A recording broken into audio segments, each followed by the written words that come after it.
तथागत भगवान गौतम बुद्ध, त्यांचा धम्म आणि सावक संघ ह्या तीन रत्नाला अभिवादन करून परमपूज्य विश्वरत्न डॉक्टर बाबासाहेब आंबेडकर यांच्या धम्मक्रांतीला पंचांग प्रणाम. उपस्थित उपासक आणि उपासिका, ऑनलाईन बघणारे उपासक आणि उपासिका यांच्या प्रति मंगल मैत्री व्यक्त करून आज आपण क्रांती आणि प्रतिक्रांती या ग्रंथाचं पठण, कालच्या रविवारी आपण मिलिंद प्रश्न बघितला, त्याच्या अगोदर आपण हा चॅप्टर बघत होतो की गीताची निर्मिती कशा करता करण्यात आली. तिथे तात्विक आणि सात्विक समर्थन हे मनुस्मृती आणि चातुर्वर्ण्य पद्धतीला मजबूत करण्याकरता गीतेची निर्मिती करण्यात आली. त्याच्यावरती बाबासाहेबांचे वेगवेगळे आपण उदाहरणं असतील किंवा त्यांनी दिलेले दाखले असतील ते बघितले. त्यांनी शंकराचार्यापासून तर लोकमान्य टिळकापर्यंत ह्या गीतेवर केलेल्या भाष्याला त्याची समीक्षा केली, टीका केली आणि त्यात बाबासाहेबांनी दर्शवून दिलं की गीता ही बुद्धपूर्व काळातली नसून ही बुद्धा नंतरची आहे. का निर्माण करावं लागले हे ग्रंथ? बाबासाहेबाला PhDचं संशोधनपर ग्रंथ का लिहावं लागले? तर याच्या पाठीमागचं कारण होतं की बौद्ध धर्मावरती निश्चित टीका करून मनुवाद्याचं भागणार नव्हतं. त्याला खंबीरपणाने कुठले तरी ग्रंथ निर्मिती किंवा वाङ्मय निर्मिती करावं लागत होती. सोप्या भाषेत गोयंका गुरुजीचं एक प्रवचन आहे. गोयंका गुरुजी महाभारताचे. गोयंका गुरुजीचं जर तुम्हाला पार्श्वभूमी माहिती असेल तर गोयंका गुरुशी हे बनिया जातीचे गुप्ता म्हणून जे येतात त्याच्यामध्ये आहेत. म्यानमारला जेव्हा गोयंका गुरुजीचा सिटिझनशिप ही म्यानमारची आहे, त्यांनी नंतर भारताची घेतली, पण ते त्यांच्या प्रवचनामध्ये सांगतात की मी कट्टर हिंदूवादी होतो, म्हणजे हिंदूच होतो. गीता, महाभारत हे सगळ्या गोष्टी वाचण्यात आल्या आणि एक अहंकार होता, गर्व होता, कारण त्या काळामध्ये ते जगातले 20वे श्रीमंत माणूस होते. म्हणजे पैशाचीही कमी नव्हती, कशाचीही कमी नव्हती. कुठेही जरी गेलो तर लोक उठून उभे राहायचे, मान सन्मान द्यायचे, कारण तो मान सन्मान माझा नव्हता तर माझ्या श्रीमंतीचा होता आणि मग मला तो गर्व चढायचा. आणि हे सर्व झाल्यानंतर मग त्यांना एक रोग झाला डोक्याचा, आणि मात्र एवढी श्रीमंती कुठे कामाला आली नाही.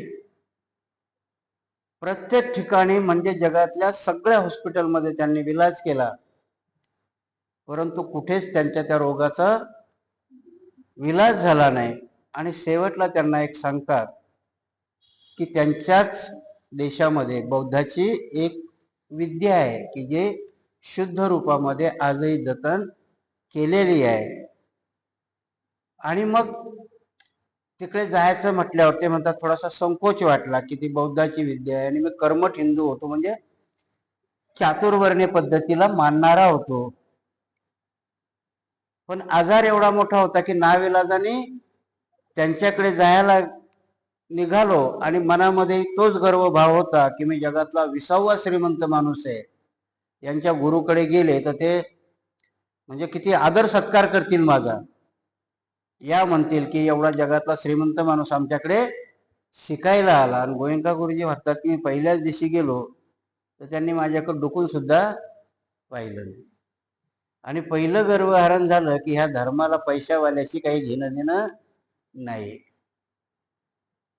दुसऱ्या दिवशी गेलो आणि त्यांना जेव्हा विचारलं की माझा असा असा रोग आहे आणि मी त्याच्याकरता इथे आलो, तर ते म्हणले की इथे येऊ नका, तुम्ही तुमचे निघून जा. प्रश्न पडला की का असं बोलले असेल, मी एवढा श्रीमंत माणूस आहे. चला बरं, श्रीमंतीचं त्यांनी मला मान सन्मान नसेल दिला, पण बौद्ध धर्म खूप करुणावान सांगतात. मग माझ्या आजारावरती म्हटल्यानंतरही त्यांनी मला का नाकारलं असेल? तिसऱ्या दिवशी ते जातात आणि त्यांचे जे गुरु आहेत ते सांगतात की तुझ्या डोक्यातला विकार हा खूप छोटा आहे आणि तेवढ्या छोट्या विकाराकरता तू एवढा मोठा माणूस आमच्याकडे येणार असेल तर तू काही येऊ नको, कारण आमच्याकडे मनशुद्धीवरती आणि शरीरात असलेल्या गर्व, अभिमान, अहंकार या सर्व गोष्टीवरती विलास केला जातो. आणि गोयंका गुरुजी म्हणतात की तिथे माझं गर्व हरण झालं आणि मी कर्मठ असणारा हिंदू त्या दिवसपासून ती विद्या शिकायला सुरुवात केली.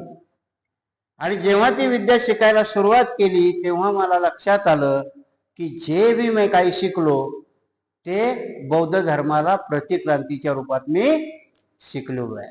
खरी क्रांती तिथे होती. मी वाहत कशाला होतो तर प्रतिक्रांतीला वाहत होतो. आणि 14 वर्ष मी त्या माझ्या गुरुच्या तिथे बसून ती विद्या शिकत होतो. सांगण्याचा उद्देश काय आहे की जेव्हा क्रांती आणि प्रतिक्रांती लक्षात येते तेव्हा गोयंका गुरुजी भारतामध्ये आले. इथल्या लोकांनी त्यांना, त्याच्या अगोदर बाबासाहेबांची त्यांची भेट झालेली जेव्हा बाबासाहेब रंगूनला जातात तेव्हा.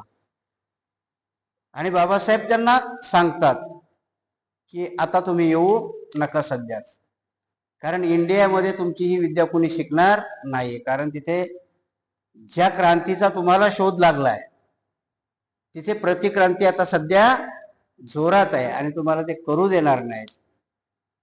मी अगोदर जातो आणि तिथे माझ्या महार जातीच्या लोकांबरोबर धर्माचं अनुकरण करतो आणि मग मात्र तुम्ही भारतामध्ये या. याला कुठेही पुरावे नव्हते, फक्त शेवटला ते गोयंका गुरुजींनी आपल्या भाषणातून हे सांगितलेला किस्सा आहे. आणि त्याचा पुरावा म्हणून ते सांगतात की आजही तुम्ही म्यानमारमध्ये जर गेलात तर सोनी नावाचे तिथे एक ग्रस्त होते आणि त्यांच्या घरी माझी बाबासाहेबांची भेट झाली होती आणि त्याचे पुरावे आजही त्यांच्या घरी फोटो रूपाने उपलब्ध आहे.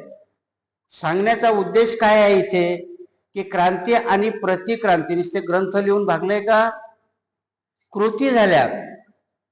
आणि जेव्हा इथे गोयंका गुरुजी आले 1956ला बाबासाहेबांचं धर्मांतर होतं आणि 60-62ला गोयंका गुरुजी भारतामध्ये येतात विपश्यना शिकवायला.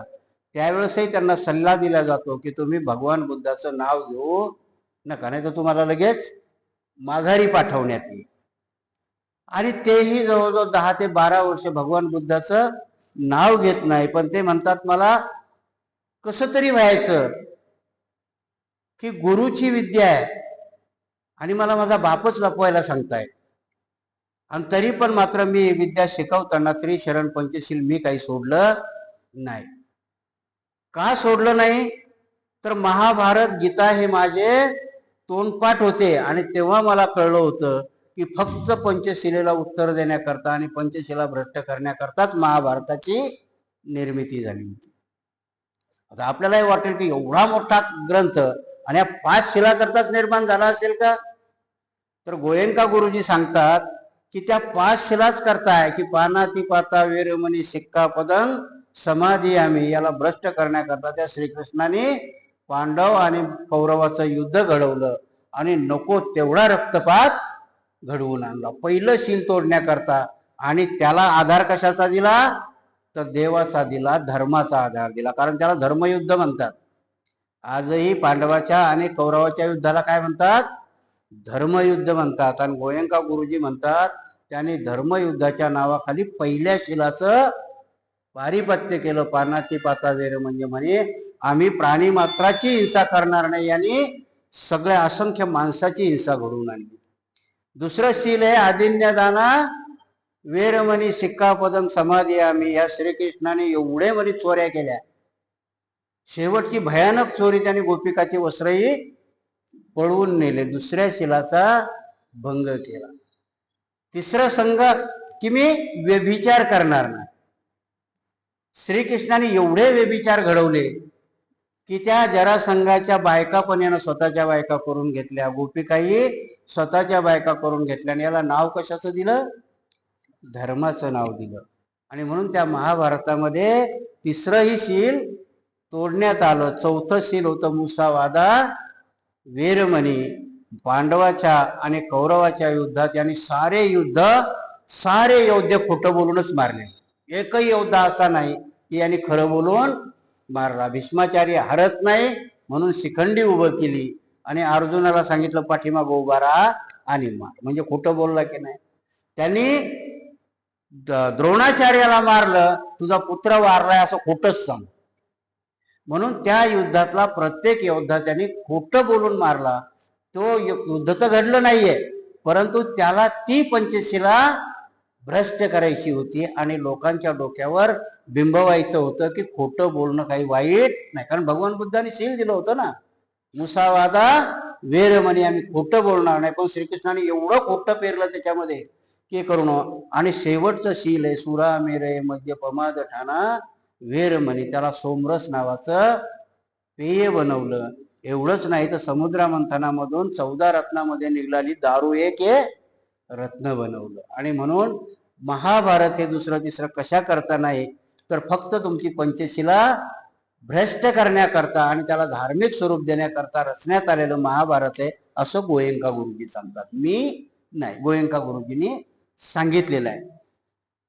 त्याच पद्धतीने बाबासाहेबांनी या गीतेवरती प्रहार केलेले आहेत. गीता कशी भ्रष्ट आहे म्हणजे वेगवेगळ्या लोकांचं कोट सांगतो मी. आचार्य रजनीश तर याच्यावर एवढ्या म्हणजे त्याला काय म्हणतात कडक भाषेत सांगतात की गीता ही एक सकाळी सकाळी आपण केलेलं मार्जन आहे म्हणतात. ते आता तुम्हाला समजत असेल की सकाळी सकाळी उठून आपण पहिलं काय करतो. आचार्य रजनीश म्हणतात, मी नाही म्हणत. आचार्य रजनीश आणि बाबासाहेब म्हणतात की घाणीमध्ये पडलेला रुपया आहे.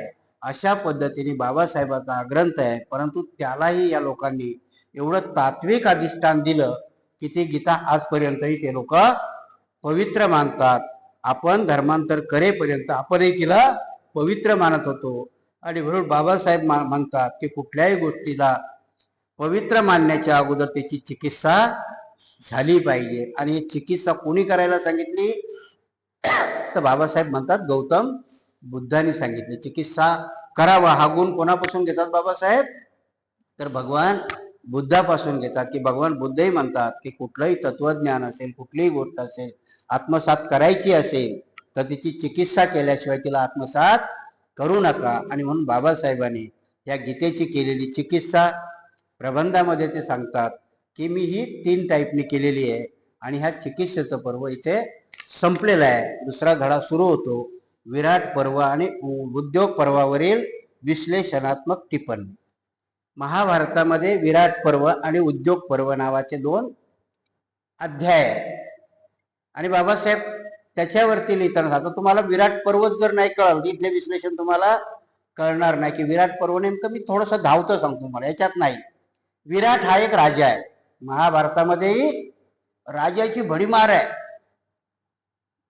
जमीन कमीन राजे जास्त आहे, एवढे राजे आहेत महाभारतामध्ये. कारण ते सैन्याचे एवढं आहे. आणि ते कुरुक्षेत्र 10-12 एकराचं कुरुक्षेत्र, पण सैन्य एवढं आहे की ते अर्ध्या भारतामध्ये मावणार नाही एवढे राजे आहे त्याच्यामध्ये. आणि त्याच्यामधला हा विराट एक राजा आहे. आता परत तुम्ही लहानपणी लपाछपीचा खेळ खेळला असेल की नाही. नेमकं लपाछपी म्हणजे एवढं बालिश आहे की एवढं विचारू नका की धुतामध्ये धर्मराजा चौसर. आता तुम्ही बुद्धिबळ खेळताय की नाही, बुद्धिबळाचाच एक भ्रष्ट रूप त्यावेळेची चौसर म्हणजे दूत म्हणायचं त्याला. आता जे पत्ते खेळतात, जुगार खेळतात, अशातला तो एक प्रकार आहे. किती बालिश आहे बघा. थोडासा तर्क जर लावला तर ते जुगार खेळतात, त्या जुगारामध्ये हा राजा सर्व हारतो. हरल्यानंतर आपली बायकोही हारतो. बायको हरल्यानंतर तडजोड काय होते. आताचा जमाना तसा इमानदार आहे. तुम्ही जर जुगार खेळायला गेलात, हारून आला तर कोणी काय कोणाला परत देत नाही. पण त्या हरल्यानंतरही मात्र बायको परत करतात. कशा करतात तर तिला वनवासात पाठवायची, नाहीतर नसती परत केली जाईल. ती परत करतात. आणि आठ काय की 14 वर्ष तुम्ही वनवास भोगायचा. आणि निसताच नाही बघा 2 गोष्टी बाबासाहेबांची मागच्याच वेळेस बाबासाहेब काय म्हणतात की रामायण आणि महाभारत हे सोबतच लिहिलेलं आहे. कसं, कारण यातल्या संकल्पना 2 आहे. रामालाही वनवासात पाठवलं बरोबर 14च वर्ष, यांनाही वनवासाला पाठवलं किती वर्ष, 14च वर्ष. पण ते थोडस त्याच्यामध्ये मोडिफिकेशन केलं. यांना 1 वर्ष अज्ञातवासात जायला सांगितलं. अज्ञातवासात म्हणजे काय, अशा ठिकाणी लपा की तुम्ही आम्हाला सापडले नाही. आपण लहानपणी खेळ खेळलो की नाही? काय सांगायचे की तिकडनं जाऊन त्या झाडाचा पाला आणि तोपर्यंत इकडे जाऊन लपायचे. ज्याच्यावर राजी आहे त्यानं येऊन ज्याला पाहिलं त्याच्यावर राजी यायचं. तोच खेळ खेळला त्यांनी महाभारतामध्ये, की तुम्ही 1 वर्ष आम्हाला सापडायचं नाही, आणि जर सापडला तर परत 13-14 वर्ष वनवास आणि 1 वर्ष अज्ञातवास. आहे की नाही? नुसतं लपाछपीचा डावतो. दुतामध्ये हरलेले अनेक क्षत्रिय सांगतात सजा काय दिली तर 14 वर्ष वनवासात जायचं आणि 1 वर्ष अज्ञातवासात जायचं. तो अज्ञातवासाचा पिरियड यांनी हा राजा या विराटाकडे काढलेला आहे. तर विराटाकडे काढल्यानंतर हे कसे राहिलेले तिथे? वेश बदलून ना. ओळखायला यायचं कोणालाही ओळखायला आले असते तर त्यावेळेस. आणि बाबासाहेब आणि आचार्य रजनीश म्हणतात यांनी एवढं बालिश लिहिलंय की यांचा कुठे अंदाजच लागत नाही. आता त्यावेळेस म्हणतात की अर्जुन एवढा धनुर्धर आहे तर त्याची ख्याती पुरी आर्यव्रतात आहे. परत 2 गोष्टी आहेत. बौद्धाच्या याच्यामध्ये याला काय म्हटलंय? जम्बूद्वीप म्हटलंय ना, आणि हे आर्यव्रत म्हणतात. दोघाला सिमिलरली शब्दरचना कशी केली? आणि आर्यव्रत. ऍक्च्युली आर्य हाही बौद्धाचाच शब्द आहे. आर्य अष्टांगिक मार्ग, आर्य सत्य ही बौद्धाचीच ही आहे, पण त्याला चोरून यांनी आर्यव्रत नाव दिलं. आर्यव्रतामध्ये अर्जुन सर्वश्रेष्ठ धनुर्धर आहे. तोही सर्वश्रेष्ठ घडवण्याकरता एकलव्याचा अंगठा घेतलेला आहे, कर्णाला शिकू दिलेलं नाही. तेव्हा कुठे तो सर्वश्रेष्ठ आहे. आजही तसंच ब्राह्मणाच्या पोरांना सर्वश्रेष्ठ ठरवायचं तर तोंडी परीक्षेत UPSC ला ब्राह्मणाच्या पोराला जास्त मार्क आणि यांना कमी मार्क दिल्या जातात.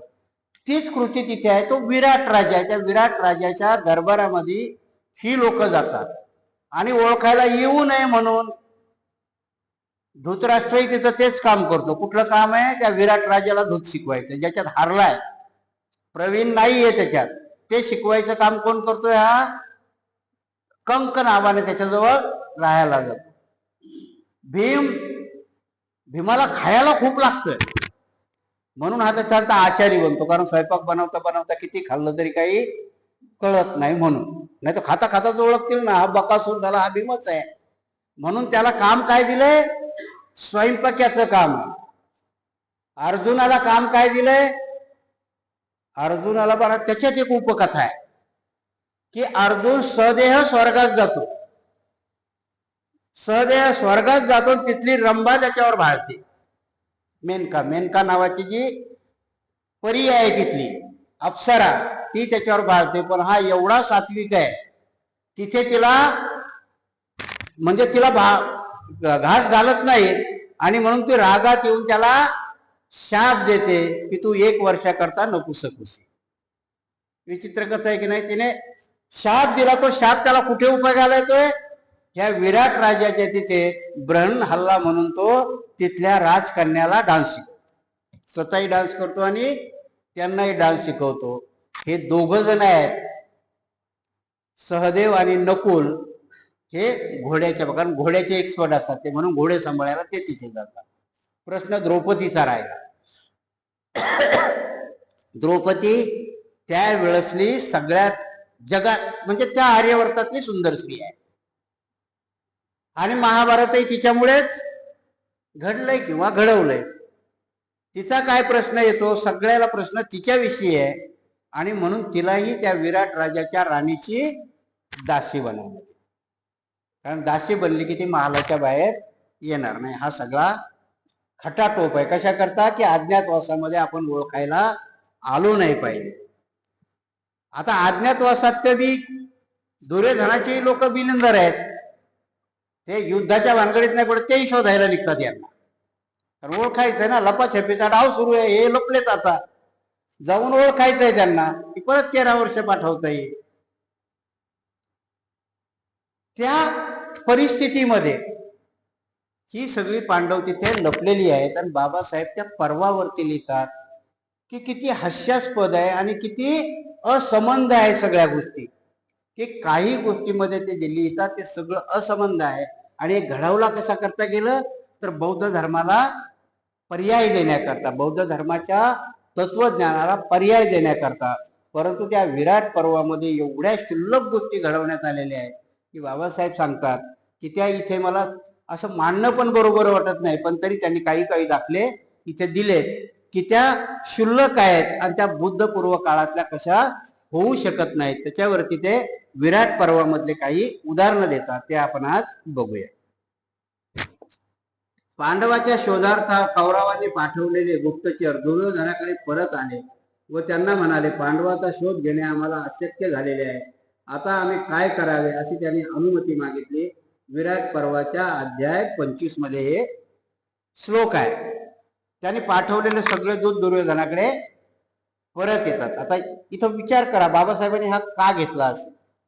बाबासाहेबांना सांगायचं की किती असंबंध आहे आणि त्यावेळेच्या राजाच्या लायकीलाही शोभणार नाहीये. कारण शोध मोहीम जर पाठवायची, तुमच्या माहिती करता सांगतो की शिवाजी महाराजाचं गुप्तहेर खातं एवढं स्ट्रॉंग होतं की शिवाजी महाराज सुरतेवरती छापा घालतात तर कधी पसार होतात तेही माहिती नाही. शाहिस्ते खानाची बोटं लाल महालात जाऊन तोडतात, असंच कळलेलं आहे का त्यांना.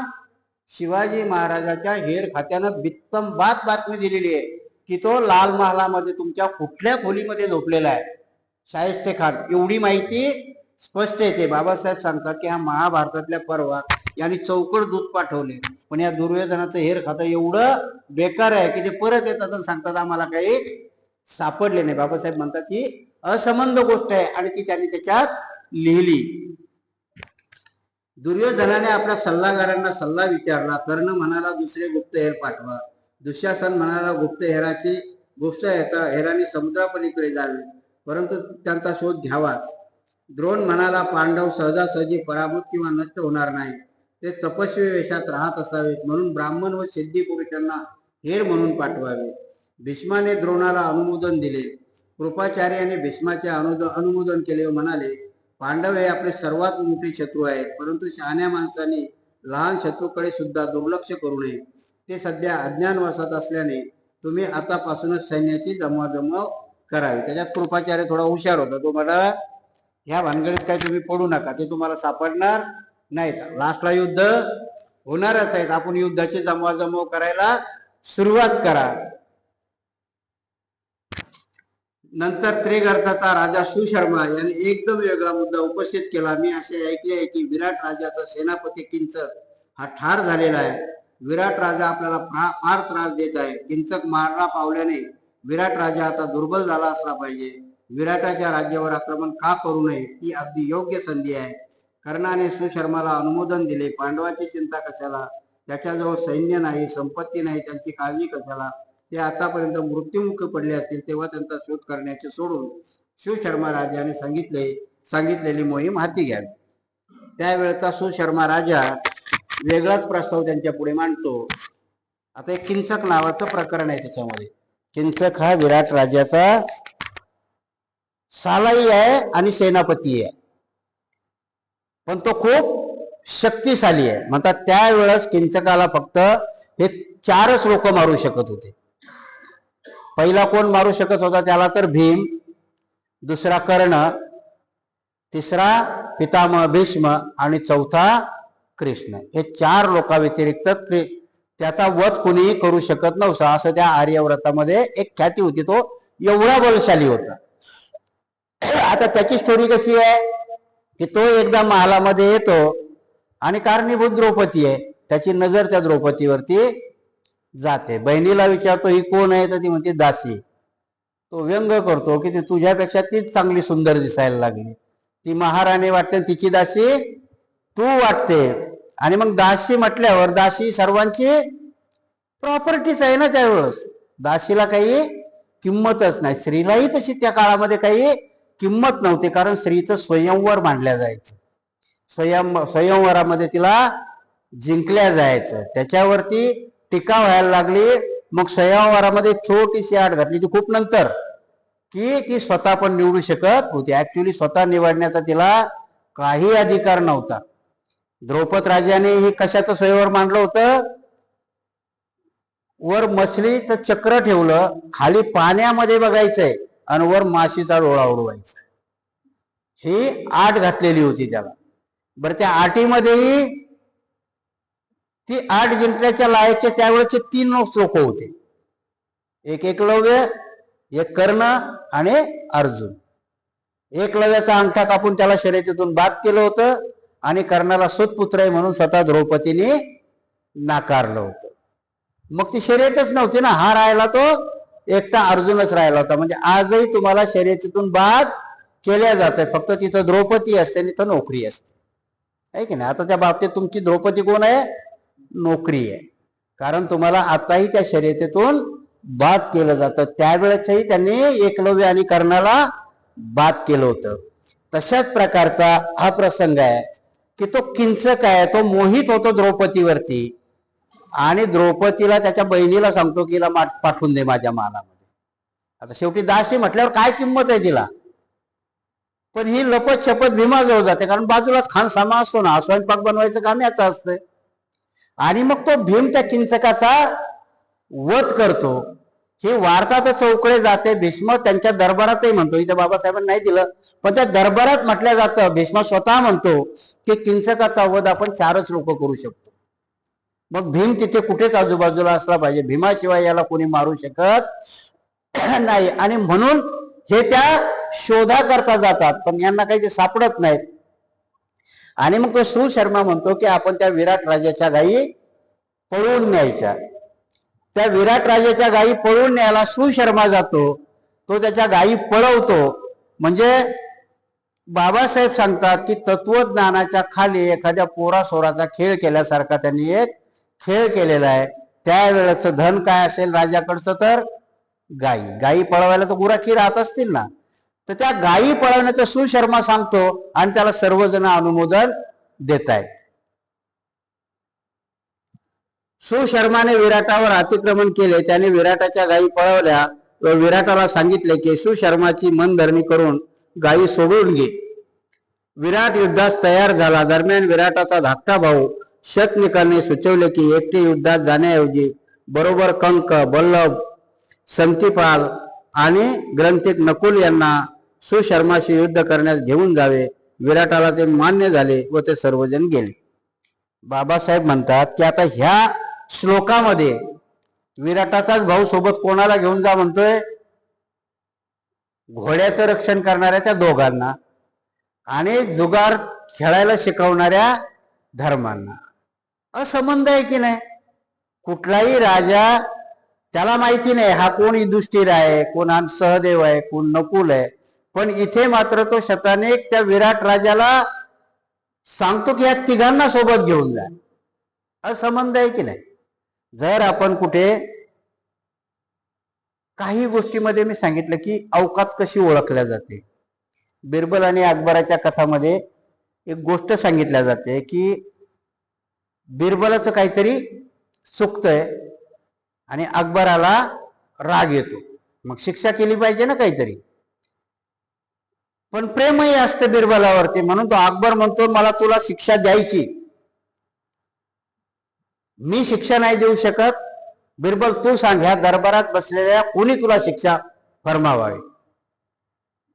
आणि ती दंडात्मक असावी, म्हणजे मृत्यूदंड नसावी, दंडात्मक असावी, म्हणजे पैशाच्या स्वरूपातला दंड असावा. बिरबल हुशार दाखवला ना. बिरबल मग विचार करतो आणि दरबारामध्ये, आता राजाची अपेक्षा काय मध्ये, दरबारामध्ये बसलेल्या सरदाराला कोणाला तरी सांगेला आणि सगळे सरदार याच्यावर जळतात, म्हणजे याला मोठा दंड करतील. बिरबल हुशार असतो, दरवाजामध्ये उभा असणारा वॉचमॅनला सांगतो त्यांनी मला शिक्षा द्यावी.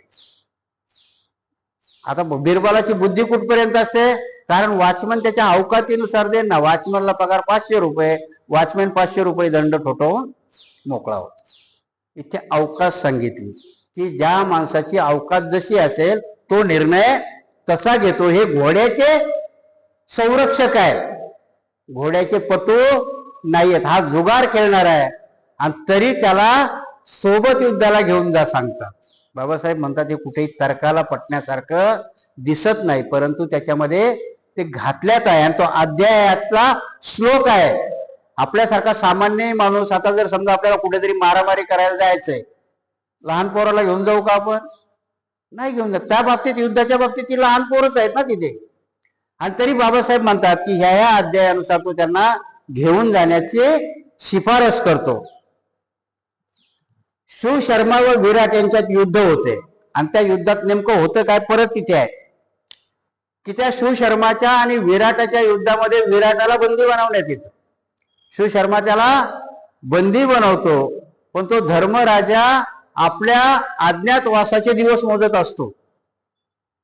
कारण युधिष्ठिरही योद्धा आहे आणि त्या सुशर्म्याकडून मग शेवटी विराटाची सुटका युधिष्ठिर करून घेतो. आता इथे हे एवढे असंबंध दाखवायचे, बाबासाहेबाला काय दाखवायचं याच्यामध्ये की निर्मिती करतानाही हे किती हास्यास्पद आहे, की किती ज्याला आपण कन्फ्यूज करणार आहे म्हणतात की त्या याच्याशी तसा काहीही संबंध येणार नाही, तसे निर्णय घेतलेच जाणार नाही, परंतु त्या पर्वामध्ये ते लिहिलेले आहेत. युधिष्ठिर विराटाची मुक्तता करतो. विराट नगरीचा राजा सुरक्षित असल्याचे घोषित करण्यात आले. सुशर्माचा पराभव करण्यास विराट राजा गेल्यानंतर दुर्योधन हा भीष्म, द्रोण, कर्ण, अश्वत्थामा, शकुनी, दुशासन, विविक्षती, विकर्ण, चित्रसेन, दुर्मुख, दुष्यंत व अन्य योद्धे घेऊन विराट नगरीवर चाल करून आला व विराटाच्या गायी घेऊन गेला. गोरक्षक विराट राजाच्या दरबारात आला, त्याने हा वृत्तांत सांगितला. त्यावेळी विराट राजाच्या दरबारात नव्हता, परंतु त्याचा मुलगा उत्तर म्हणून त्यांचा हा वृत्तांत सांगितला. आता इथे बाबासाहेब म्हणतात की सुशर्म्याकडून गायी आणल्या, दुर्योधन परत आक्रमण करतो आणि परत घेऊन काय जातो तर गाईच घेऊन जातो. आता आक्रमणच करायचं होतं, सरळ सरळ नगरीवरच जाऊन करायचं होतं ना. विराट राजावर पूर्ण नगरी पालती घालायची. त्या मानाने आमचे आताचे पोलीस चांगले आहेत. चोरी करायची म्हटल्यावर ते पूर्ण एरिया काढतात की नाही, धुवून काढतात सगळं, ते नेमकं शोधत नाहीत आणि त्याला तेवढी अक्कल नाही, तो गाई घेऊन पळून जातो की आपल्या मागे तो येईन आणि तेही येते. ब त्याच्या उपरही बाबासाहेब इथे लिहितात की त्या गायी घेऊन गेल्यानंतर विराट राजा तिथे नाही. मग कोण आहे तर विराट राजाचा मुलगा आहे, त्याचं नाव उत्तर. तो उत्तर बालिश आहे, लहान आहे, पण तो बायकात बडबडतो. तुम्ही कविताही वाचलेली असेल की तो बालक बायकात बडबडतो की आता माझ्याकडे सारथी नाही, माझा मामाही मेलाय, काय करू, नाही तर मी अर्जुनापेक्षा पण भारी धनुर्धर आहे. आणि मग तिथे त्याला सुचवण्यात येतं की जी ब्रहणाला आहे, जी डान्स क्लासमध्ये शिक्षिका आहे, तिला घेऊन जा. बाबासाहेब म्हणतात आहेत की नाही हास्यास्पद, की त्यावेळेच्या युद्धामध्ये एका बाईला घेऊन जा म्हणतात. म्हणजे निस्ता ग्रंथ हा एक मनोरंजनात्मक ग्रंथ लिहायचा, याला तात्विक अधिष्ठान काही नाहीये, परंतु हेही एवढ्या आत्मीयतेने ऐकल्या जातं. तुम्ही जर कधी गेलात आणि ते भागवत महापुराण हे जर वाचायला बसलात तर लोक एवढे तल्लीन होऊन ऐकतात की त्यांच्या पुढे अर्जुन आणि ते सगळं उभं केलेलं असतं कीर्तनकाराने. तार्किक दृष्ट्या कोणीही विचार करत नाही की युद्धावर जाताना त्या बाईला खरंच कोणी सोबत घेऊन जाईल का. पण यांच्यामध्ये तिथं लिहिलं, शिफारसही केली जाते आणि त्या उत्तराबरोबर सारथ्य करायला कोण जातो, अर्जुन जातो, ज्याचं नाव ब्रहणाला आहे.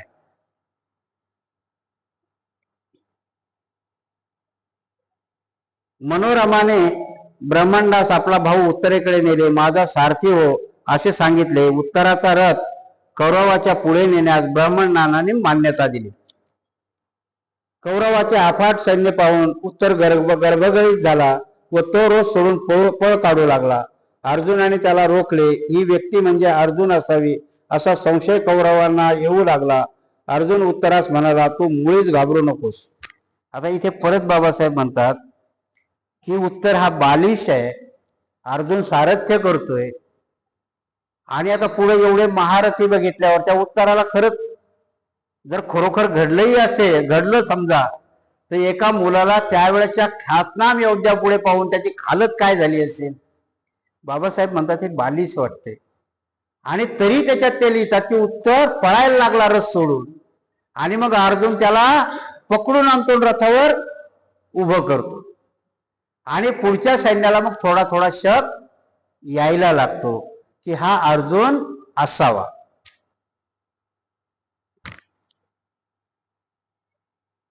अर्जुनाने त्याचा रथ शर्माच्या वृक्षाकडे नेला. हे पाहताच द्रोण म्हणाले, हा अर्जुनच असला पाहिजे. हे ऐकून कौरव हताश झाले, परंतु दुर्योधन म्हणाला, द्रोण म्हणतात ते खरे असेल तर चांगलेच झाले. 13 वर्षाचा अज्ञातवास पूर्ण होण्यापूर्वी आपण पांडवांना शोधून काढल्याने त्यांना पुन्हा 12 वर्ष वनवासात जावा लागेल. भीष्माचार्य ओळखतात, कारण तो शमीच्या वृक्षाकडे रथ घेऊन जातो. शमीच्या वृक्षाकडे का नेतो? तर विराट नगरीमध्ये प्रवेश करण्याच्या अगोदर यांची शस्त्र कुठे ठेवलेली असतात? शमीच्या झाडावर. म्हणजे आपल्याकडे त्याला पळस म्हणतात, तुमच्याकडे काय म्हणतात माहिती नाही. आपटा आपटा आपटा म्हणतात. आणि आजही दसऱ्याच्या दिवशी आपट्याची पानं सोनं म्हणून दिल्या जातात. आणि रामायणामध्येही राम जेव्हा आपले अयोध्या ठेवतो तो कुठे ठेवतोय? आपट्याच्या झाडावर. आणि पांडवही कुठे ठेवतात?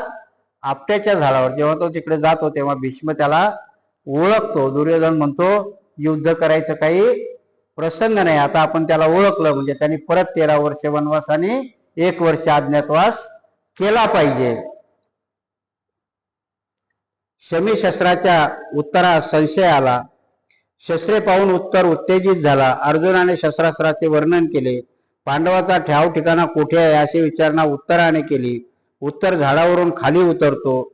वानर प्रतीकाचा रथ पाहून तो अर्जुनच असला पाहिजे याबद्दल द्रोणास खात्री झाली. कौरव सैन्याची अशुभ चिन्हे पाहिली.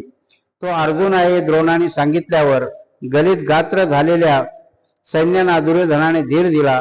कर्णाने द्रोणाची निंदा केली व द्रोणांना सेनापती पदावरून दूर करावे अशी दुर्योधनाकडे मागणी केली. कर्णाने गर्वाने अर्जुनास पराभव करण्याची प्रतिज्ञा केली. कृपाचार्याने कर्णाचा धिक्कार केला व गर्व करू नकोस असे सांगितले. शस्त्रा इतकेच युद्ध वाईट आहे. अश्वस्थाम्याने देखील कर्णावर टीका केली व दुर्योधनावरही टीका केली, कारण त्या दोघांनी द्रोणाची निंदा केली होती. द्रोणाबद्दल अनुद्गार काढल्याबद्दल कर्ण व दुर्योधनावर अश्वस्थाम्याने टीका केली. त्यावर कर्ण म्हणाला, बोलून चालून मी सूतपुत्र आहे, परंतु रामाने वालीच्या बाबतीत जी चूक केली तीच चूक अर्जुनाने केली आहे. अश्वस्थाम्यास भीष्माने शांत केले. कुरूप, कर्ण व दुर्योधनाने द्रोणाची माफी मागितली. पांडवाने 13 वर्षाचा अज्ञातवास पूर्ण केला आहे असा निर्णय भीष्माने दिला. अर्जुनाने कौरव सैन्याचा पराभव केला. अर्जुनाने कर्णाचा पराभव केला. कर्ण रणांगण सोडून पळून गेला. अर्जुनाने कौरव सैन्याचा संहार केला व कृपाचार्याचा रथ मोडला. कौरव सैन्य व अर्जुन यांच्यातील युद्ध पाहण्यास देव स्वर्गातून आले. कृप अर्जुन युद्धात कृपाचे पलायन, द्रोण अर्जुन युद्धात द्रोणाचे पलायन, अश्वस्थामा अर्जुन युद्धात, कर्ण अर्जुन युद्धात कर्णाचा पराभव, भीष्माचार्य अर्जुनाचा हल्ला, अर्जुनाने कौरव सैन्य ठार केले, भीष्माचा पराभव व रणांगणातून भीष्माचे पलायन, कौरव सैन्य मूर्छित पडले, छावण्याकडे परत जा असे भीष्माने त्यांना सांगितले. कौरव सैन्य अर्जुनास शरण आले व अभय मागितले. उत्तर व अर्जुन विराट नगरीस परतले. बाबासाहेब इथे लिहितात की त्या एकट्या अर्जुनाच्या पुढे सगळे विराट पर्वामध्ये शरण आलेले आहे. बाबासाहेबाला दर्शवायचं काय की ज्या योद्ध्यांना भीष्माला 17 दिवसाच्या युद्धामध्ये 11 दिवस भीष्म लढतो आणि तो हरत नाही, पण विराटच्या युद्धामध्ये मात्र अर्जुन सगळ्यांना हरवतो. याचा कुठेही मेळ बसतो का? काहीच मेळ बसत नाही. तिथं हरवल्याही जातं, हे पलायन करून परतही येतात. आणि म्हणून त्या विराट युद्धाचा आणि विराट पर्वाचा अर्थ बाबासाहेब प्रतिक्रांतीमध्ये असा लावतात की फक्त हे मनोरंजनात्मक आहे आणि अर्जुनाला इस्टॅब्लिशमेंट करण्याकरता. जर अर्जुन एवढा शूरवीर होता तर मग पुढे हे युद्ध करायची काही गरजच पडायला नव्हती पाहिजे ना. इथे विराट पर्वामध्ये एकाएकाशी लढलाय तो आणि एकाएकाशी लढून सगळ्यांना त्याने पराजित केलंय. आणि कशा वेशात आहे तो? ब्रण हल्ल्याच्या म्हणजे बाईच्या वेशात आहे. आणि म्हणून बाबासाहेब लिहितात की हे सगळे ज्या अध्यायातले श्लोक आहेत याचा कुठेही ठाव ठिकाणा लागत नाही किंवा याची तात्विक बैठक बसत नाही. आणि म्हणून हे सगळे नंतर निर्माण केलेले आहे. कशा करता निर्माण केले? तर गौतम बुद्धाच्या वैचारिकतेला उत्तर देण्याकरता ही वेगवेगळ्या प्रकारचं तत्वज्ञान त्यांनी निर्माण केलं. पण तेही कसं आहे तर तोकडं आहे. विराट राजा राजधानीत परतला त्यावेळी जनतेनेही त्याचा जय जयकार केला. पांडव राज दरबारात आले. अर्जुनाने आपल्या बंधूची विराटाची ओळख करून दिली.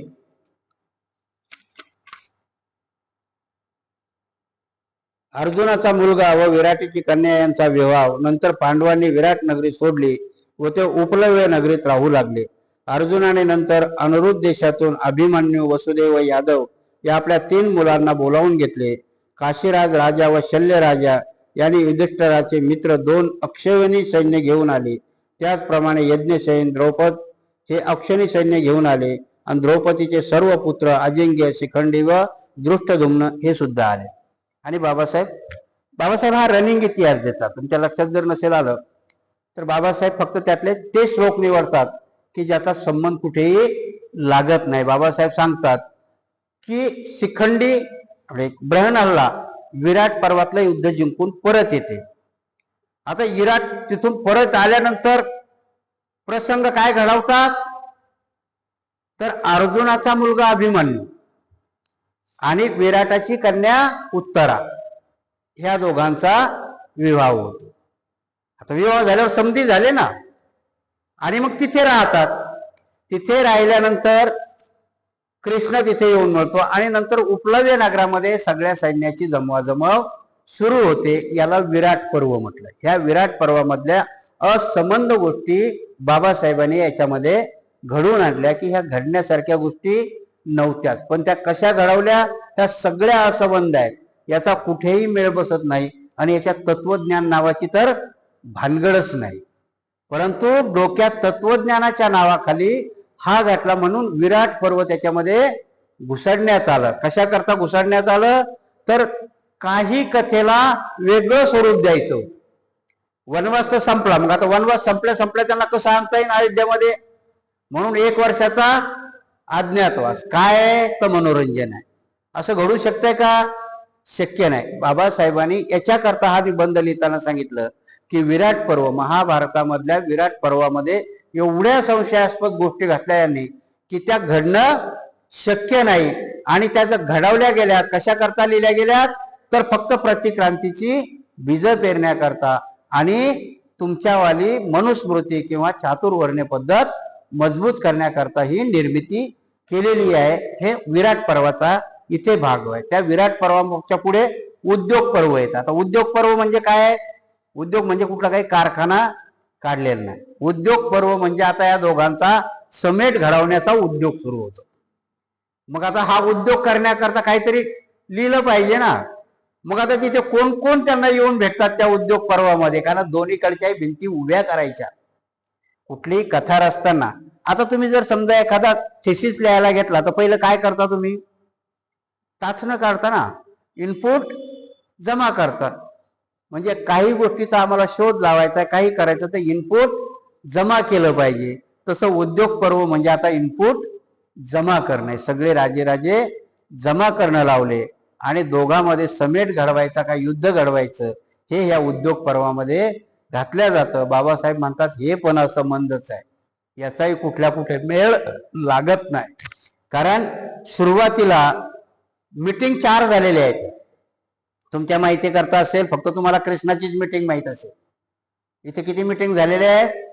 आपण म्हणतो की नाही आताच्या भाषेत मांडवली करा. म्हणजे अशा मांडवली करण्याकरता पहिला कोण आलेला आहे तर पहिला यांनी सुशर्मा, म्हणजे ह्या सुशर्मा नाही, द्रौपदीचा राजाचा एक त्याला काय म्हणता येईल ब्राह्मण असतो तो पाठवलेला आहे धृतराष्ट्राकडे. तिकडून संजय आलेला आहे यांच्याकडे धृतराष्ट्राचा आहे घेऊन. 3ऱ्या वेळेस अजून एक जण जातो आणि मग 4थ्या वेळेस कृष्ण जातो शांतीचा पैगाम घेऊन जातो. पण शांतता घडवण्याकरता काहीही करत नाही. युद्ध कसं होईल असंच करतो. आणि म्हणून आपण ह्या उद्योग पर्वाचा पहिला हा एक श्लोक बघू की तिथे काय म्हणतात ते. अभिमन्यूच्या विवाहानंतर यादव व पांडवांनी विराट राजाच्या दरबारात भेट घेतली. भावी काळात काय करायचे त्यांना कृष्णाने सांगितले. कौरव पांडवाच्या दृष्टीने जे चांगले असेल ते आपण केले पाहिजे. धर्माने मिळाले एखादे खेडेगाव सुद्धा धर्म स्वीकारेल. दुर्योधनाने सर्व राज्य दिले तरी तो ते स्वीकारणार नाही. आतापर्यंत पांडवांनी नीतीची कास धरली आहे, परंतु कौरवाने अनीतीचा वापर केल्यास पांडव त्यांना ठार मारण्यास मागे पुढे पाहणार नाहीत. पांडव अल्पसंख्य आहेत म्हणून कोणी घाबरून जाण्याचे कारण नाही. त्यांच्या मदतीस त्याचे असंख्य मित्र धावून येतील. कौरवाची इच्छा काय आहे हे आपण जाणून घेतली पाहिजे. मला वाटते आपण दुर्योधनाकडे एक दूत पाठवून पांडवांना त्यांचे राज्य देण्यास सांगावे. उद्योग पर्वाचा अध्याय पर्व याच्यात पहिलंच ठरवलं जातं की आपण काय करायचं, तर एक दूत त्यांच्याकडे पाठवायचा आणि ह्या उद्योग पर्वामध्ये दूध पाठवण्याचा प्रकार सुरू होतो. त्यावेळेस कृष्णाच्या प्रस्तावास बलरामाने अनुमोदन दिले, परंतु आपण शकुनीच्या हातून पराभूत झालो असे समजणे ही धर्माची चूक आहे. म्हणून कौरवांनी युद्ध करण्याऐवजी चर्चेने त्यांच्याकडून काय मिळते ते पाहावे. आणि बलराम कोण आहे? कृष्णाचा भाऊ, तो पण टेस्ट ट्यूब बेबी आहे.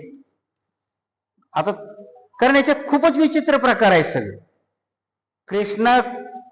कृष्णाची आई देवकी आणि बाप वसु, त्याचा मामा कंस आहे. कृष्णाच्या स्टोरीत काय सांगितलेलं आहे की भविष्यवाणी होते की ह्या देवकीचा 8वा पुत्र कंसाचा वध करेल. तोपर्यंत देवकीचं लग्न झालेलं आहे. मग आता एखादा राजा असता तर त्याने काय केलं असतं? जन्माला घालणारी तिलाच मारून टाकलं असतं ना, झंझट मिटलं असतं. पण यांना स्टोरी वाढवायची आहे. त्या कंसाच्या डोक्यात तो विचार येत नाही. तो कंस त्यांना जेलात टाकतो. बरं, त्याचा जेल बी असा विचित्र आहे की दोघा नवरा बायकोला एकाच जेलात टाकतो. दोघाला अलग अलग ठेवलं असतं तर लेकरू होण्याचा संबंध होता का? बाबासाहेब म्हणतात कसा तर्क लावायचा इथे? कृष्ण जन्माला घालायचा आहे म्हणून दोघालाही एकाच जलात ठेवतो. बरं, एकाच जलात ठेवला, तिथले पारेकरी भ्रष्टाचारी आहे. कारण तो वसुदेव जेव्हा हा जन्माला येतो 7 लेकरं मारतो तो, आणि 8वा जन्माला यायचा त्याच दिवशी भरपूर पाऊस येतो. त्या दिवशी पावसाळा एवढा जोरात सुरू होतो की त्या यमुनेलाही उत्थान येतं, त्या यमुना नदी जोरात वाहायला लागते. तिथले त्यांचे वॉचमॅनही भ्रष्टाचारी असतात. वसुदेव टोपलीत घेऊन ते बाहेर निघतो, त्या यमुनेच्या पाण्यातून निघतो, त्याचा अंगठा यमुनेच्या पाण्याला लागतो, ते काही पाणी येत नाही. वासुकी नावाचा साप त्यांच्यावर शस्त्र धरतो आणि तो गोकुळात पोहोचतो. किती किती प्रकारचा आहे की याला कुठलाही सेन्स लागत नाहीये. परंतु मनोरंजनात्मक करता करता धार्मिकतेला देव काहीही करू शकतो हे तुमच्या डोक्यावर टाकल्या जातं. आणि बौद्धाच्या आचरण धर्माला ही प्रतिक्रांतीची जोड दिल्या जाते. कृष्णाचा जन्म घडवल्या जातो. बरं, कृष्णाचा जन्म घडवल्यानंतरही कृष्ण संपलं ना. आता बलरामाचा जन्म कसा आहे? बलराम हा कृष्णाचा मोठा भाऊ आहे, लहान नाही. त्याचा गर्भ काढून गोकुळातल्या रोहिणीच्या पोटात ठेवल्या जातो. त्यावेळेस शक्य असेल का? आताही तुम्हाला काय म्हणतात, त्याला सरोगोशी म्हणता की नाही तुम्ही? सरोगोशी होते ना आता, की जर एखाद्याला मग ते चित्रपटातले 2-3 बाप झाले, लग्न न करता बाप झाले ना, ते सरोगोशी नावाच्या प्रकारात. ती सरोगोशी म्हणतात तेव्हा झाली. बलरामाचा गर्भ त्या रोहिणीच्या पोटात ठेवला आणि तोही गोकुळातच, आणि नंतर ओळखायला आला आणि हा बलराम त्याचा मोठा भाऊ झाला. बलराम, त्याचं नाव बी राम. म्हणून बाबासाहेब म्हणतात यांना नावं पण ऐनवेळेवर सुचत नव्हती, म्हणून नावं चोरली सगळी. हा बलराम दशरथ जातकामधून राम नावाचं पात्र घेतलं. वसुदेव म्हणजे तुमच्या गत जातकातून कृष्ण नावाचं पात्र घेतलं आणि ती निर्मिती केली. बाबासाहेब म्हणतात याला काहीही अर्थ नाही, परंतु तो कृष्ण धर्माला नाते बी कसे घडवले. कालच आपण बघितलं की ते शिशुपाल त्याचा आत्याचा पोरगा आहे. शिशुपाल त्याचा इथं नेत्र असतोय. विचित्र कथा आहे की ज्याच्या मांडीवर दिलं आणि त्याचा नेत्र उघडला की तोच त्याला मारणार आहे. ते कृष्णाच्या मांडीवर दिल्यावर त्याच्या कपाळाचं नेत्र उघडतं. अख्ख्या सगळ्या विचित्र याच्यात अजून 3 लोकांना इथं नेत्र आहेत. एक तो शिशुपाल, दुसरा शिव, तिसरं नेत्र उघडतो ना शंकर. तर सगळं तांडव घडतं सगळ्या याच्यात. आणि अश्वस्थामाचा नेत्रही आहे आणि तो एक मनीही आहे. असं हे सगळं त्रिकूट ते घडून आणतात. म्हणजे कसंही ठोकून द्यायचं, तुमच्या मेंदूवरती प्रहार करायचा. ह्या कृष्णाचा बलरामाने अनुमोदन केलंय. कृष्ण काय सांगतो की सामोपचारानं आपण सगळ्या गोष्टी मिटवू, आणि ते सामोपचारानं मिटवण्याकरता मग यांच्यावाली दूत पाठवण्याची प्रोसिजर सुरू होते. परत लक्षात घ्या, इथे कथा सुरू नाही. तुमच्या डोक्यात जर कथा सुरू असेल तर ती डोक्यातली काढा. इथे बाबासाहेबाला काय दर्शवायचंय, हे सगळे अध्याय कसे आहेत, त्याचा कुठेही कशाशी संबंध लागत नाही. ना ते वैज्ञानिक वाटतात, ना तार्किक वाटतात, ना ती घडण्याची शक्यता आहे. असं कधीही घडू शकत नाहीये. आणि म्हणून इथे कृष्णाने ह्या उद्योग पर्वामध्ये सुरू झाला त्यांचा उद्योग काय आहे, तर एकमेकाकडे दूध पाठवणं. उद्या आपण कोण कोण दूध गेले आणि याच्यातले कुठले कुठले श्लोक हे असंबंध आहेत, बाबासाहेबांनी त्याचं कसं विश्लेषण केलं ते आपण उद्याच्या प्रवचनामध्ये बघूया.